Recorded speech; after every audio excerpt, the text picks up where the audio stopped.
A very good day to all. Welcome to JIO3D.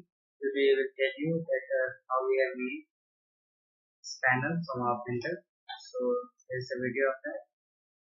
You can see this is the baseline of this panel. Gradually it will start increasing. You can use making all these panels and tools when you are left with no tools somewhere, like in ships we can use it, in spacecraft we can use it. So there are many applications for making tools also. So you can see this 30 sizes panel. We are making it for our personal use. This is the support structure it is making. It is very precise. If it is 30 mm, it means it is 30. It's doing the filling work.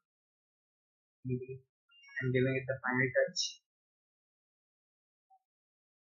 So overall, finally, this panel will look like this.